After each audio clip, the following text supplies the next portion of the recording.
Сәлем достар, бүгін сіздермен өте жылдам дайындалатын, әсіресе қонақ келіп қалған сәтте 20 минутта дайын болатын лаваштан жасалған самсаның рецептісімен бөлісетін боламын.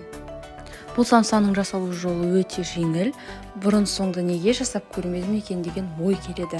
Ең бастысы өте жылдам дайындалады. Ал олай болса кеттік. Самса 20 минутта дайын болғандықтан біз алдын ала пешті қыздырып алатын боламыз. Ол пешіміз қызып тұрғанша біз осындай орташа көлемде 3 пиязды осылай ұсақтап турап аламыз. Одан да ұсақ етіп ет тартқыштан өткізіп алуларыңызға да болады.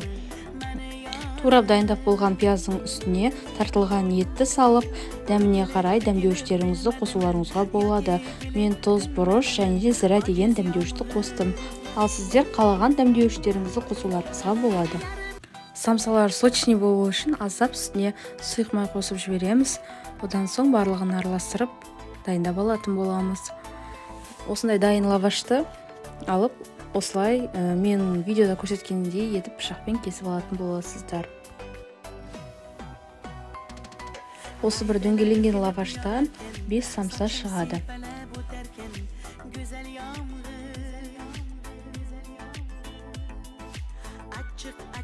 Лавашты кесіп алған соң күнделікті қолданып жүрген күнбағыс майын арасына жағамыз.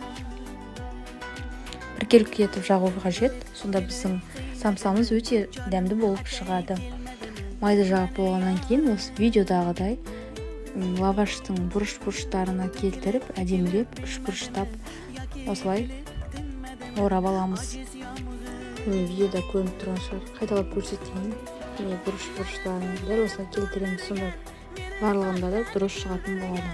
Бұл самсаның ішіне кез келген салманы салуға болады, сырды үккіштен өткізіп салуларыңызға да болады. Әрине ол өз қалауларыңыз бойынша. Дайын болған самсаларымызды пергамент қағазын төсеп, үстіне орналастырамыз. Орналастырып болғаннан кейін бір жұмыртқаны араластырып алып, үстіне жағып шығамыз.